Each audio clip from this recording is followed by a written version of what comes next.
Shem Hashem Na'aseh V'Nasliach. The first Rashi, Bereshit, Perek Aleph, Pasuk Aleph. Rashi HaKadosh, Rabbi Shlomo Yitzchak. He begins the first Rashi, Amar Rabbi Yitzchak. Said Rabbi Yitzchak, Lo haya tzarich להתחיל את התורה אלא מהחודש הזה לכם. So the first pasuk is Bereshit bara Elohim et hashamayim et haaretz. In the beginning, God created the heavens and the earth. So Rashi begins, Amar Rabbi Yitzchak, Lo haya tzarich להתחיל את התורה אלא מהחודש הזה לכם. So Rashi has a statement, and he's wondering, why did the Torah not start with HaChodesh Hazeh Lachem Urosh Chodashim, which is the first mitzvah that God granted to us? In essence, it might not have been the actual first mitzvah that we were doing, because we were doing a bunch of mitzvot in Mitzrayim, one of them being Shabbat. But in regards to the order of getting to them, the HaChodesh Hazeh Lachem is the first one. So why didn't God start the Torah with that? Rashi tells us that Rabbi Yitzchak said the Torah didn't start with HaChodesh Hazeh Lachem, which is the first mitzvah Rishonah, the first mitzvah, Shnistavu ba Yisrael, that Israel was commanded. Ma ta'am patach bebereshit. So why did he start with the beginning of creation? Mishum koach ma'asav higid la'amo. In order to that his strength he tells over to his nation, latit lahem nachalat goyim, in order to give to them the nachala, the portion, the land of the nations. Goyim doesn't mean Gentiles. It's a tremendous mistake that people think that the word Goyim means Gentiles, because we refer to the Jewish people as a Goy too. The other nations are known as Ummot HaOlam.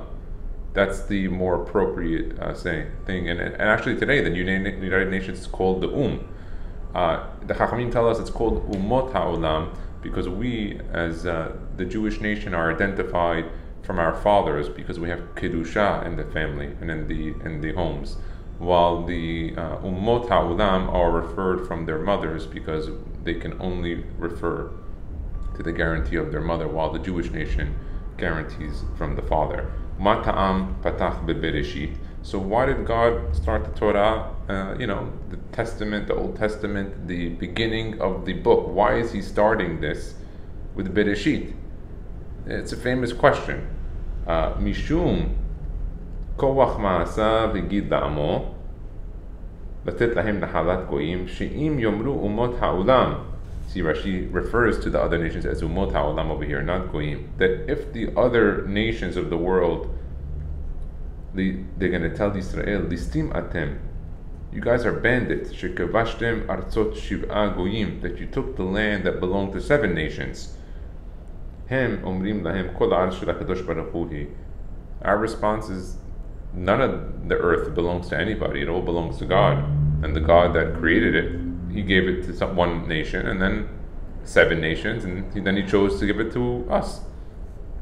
Hu bara'a unatana la'asher yashav be'enav. He created the whole world, and He gave it to whoever found favor in His eyes. B'ritzono natena lahem, u'b'ritzono natela mehem ve'natenu lanu. It was in God's will that He gave it to the 7 nations initially, and it was His will that He took it away from the 7 nations to give to the Jewish people. So that's the first Rashi. It's a very simple, basic Rashi.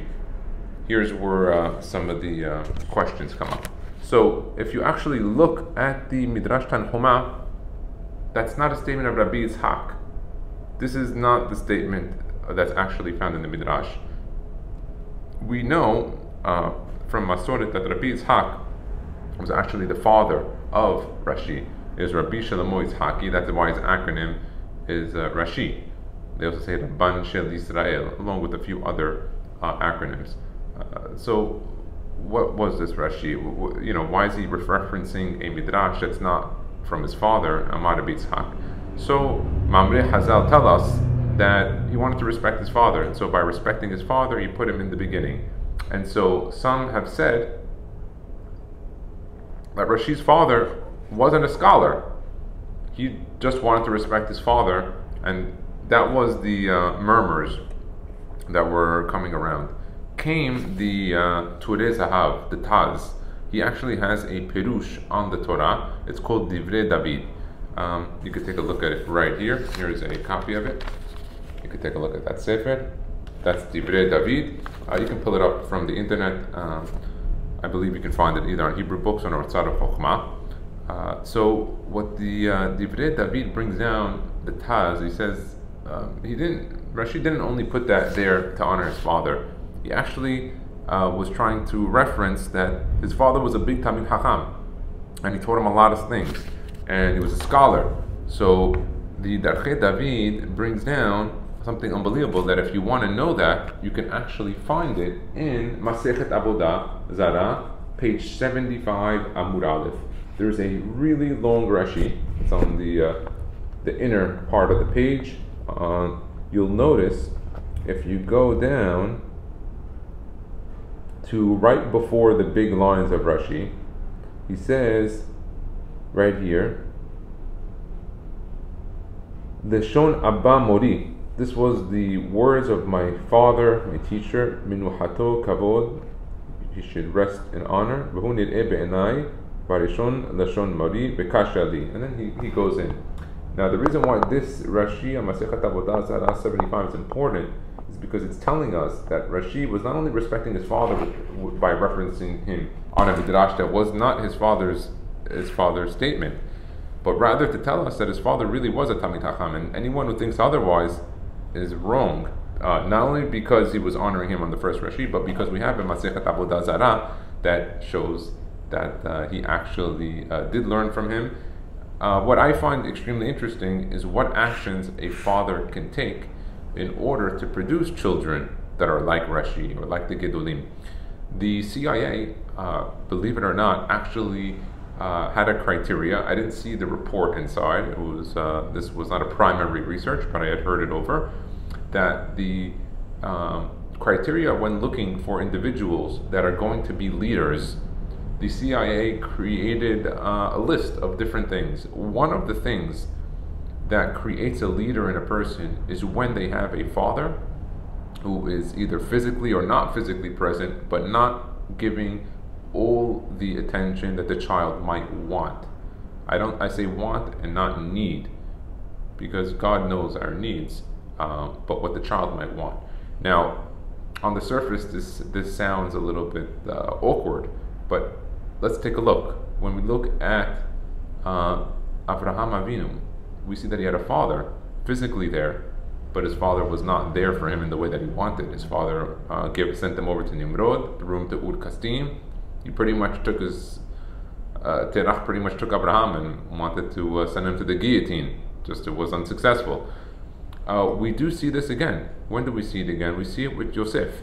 We see it with Yosef HaSadiq, where he needs and wants his father, but he seemingly doesn't have him.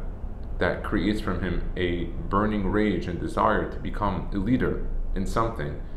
We see this again with Moshe Rabbeinu, where Moshe Rabbeinu, from a young baby, is sent off to a different home. He's raised in a palace. According to the Mefarshim, at age 18, he runs away, becomes a king in Ethiopia. That's a beautiful discussion of what happened to Moshe from the time he left Mitzrayim until he came back. But in short, Moshe Rabbeinu did not have Amram around him in his life, especially not in the younger years, and especially not later on. And this created in him as well desire for leadership, as well as the tools needed for leadership. This ties itself a lot into the hashkafa, into why, if many notice that the daughters of a father are very close to the father, while the sons, usually when they get older, they sometimes are less close to their father. So what is that?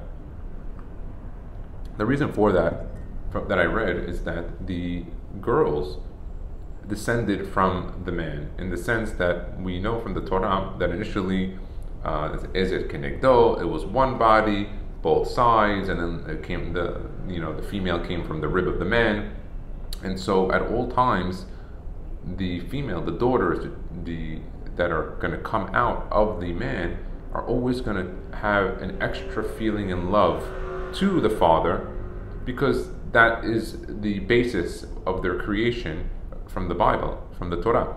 Now, what's interesting is that Adam HaRishon had no father, and so in essence, he didn't have from the foundation a relationship with a father. His father is God. the creator.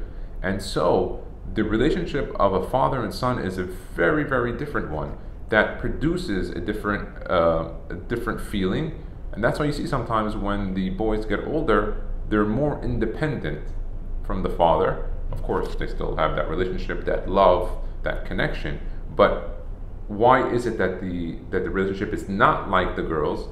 Because when man was first created, he didn't have a father. He didn't know what that was, and he gave over those genes to every generation afterwards, while the female, coming from Adam HaRishon, gave over those feelings. So that is the Darchei David, the TAZ, clarifying for us an important point that Rashi's father was also a tremendous Talmid Chacham that bore him and brought him into the world, who is now, we see him as an Rabban Shel Israel. Baruch Adonai Le'olam, amen v'amen.